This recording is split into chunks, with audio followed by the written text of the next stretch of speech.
بسم اللہ الرحمن الرحیم۔ اردو میں آج کا جو ہمارا ٹاپک ہے وہ الفاظ و محاورات کا جملوں میں استعمال۔ لفظوں معنی جملہ۔ لفظ ہے بیل بوٹے، معنی ہے نقش و نگار۔ جملہ ہے بادشاہی مسجد کی دیواروں پر دلکش بیل بوٹے ہیں۔ لفظ ہے خوش نما، معنی ہے خوبصورت۔ جملہ ہے چاندنی رات میں آسمان بڑا خوشنما نظر آتا ہے۔ لفظ ہے خلعت، مطلب ہے یمانی لباس۔ جملہ ہے بادشاہ نے وزیر کو خلعت فاخرہ سے نوازا۔ لفظ ہے خوش رنگ، معنی ہے خوبصورت۔ جملہ ہے بہار میں خوش رنگ پھول کھلتے ہیں۔ آگے ہیں کھنڈر، معنی ہے ٹوٹے مکانات۔ جملہ ہے چنگیز خان نے متعدد ملک کھنڈر بنا دیے۔ لفظ ہے گلستان، معنی ہے باغ۔ جملہ ہے موسم بہار میں گلستان کا رنگ دوبالا ہوتا ہے۔ لفظ ہے تسبیح خواہ، معنی ہے حمد بیان کرنا۔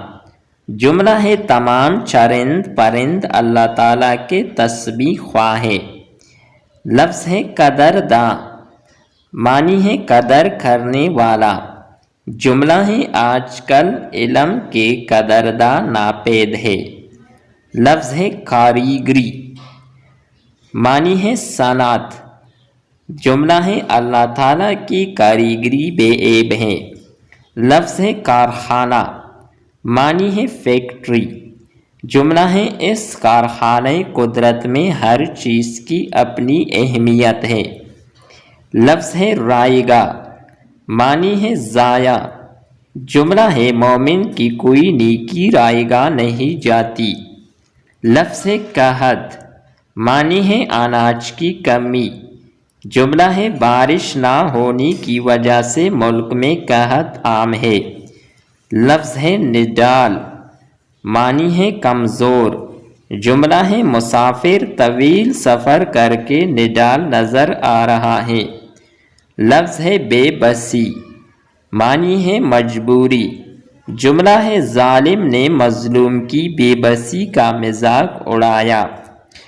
لفظ ہے خانہ کعبہ، معنی ہے اللہ کا گھر۔ جملہ ہے خانہ کعبہ تمام مسلمانوں کے لیے قابل احترام ہے۔ لفظ ہے دیکھ بھال، معنی ہے نگرانی۔ جملہ ہے والدین کی دیکھ بھال سے ہی اولاد راہ راست پر آتی ہے۔ لفظ ہے معصوم، معنی ہے بے گناہ۔ جملہ ہے عراق کی جنگ میں بے شمار معصوم جانیں ضائع ہوئی۔ اس ویڈیو کا آخری جملہ ہونہار، معنی ذہین۔ جملہ احمد جانی ایک ہونہار طالب علم ہے۔ یہ تھی ہماری آج کی ویڈیو۔ نیکسٹ ویڈیو کے ساتھ دوبارہ ملتے ہیں۔ خدا حافظ۔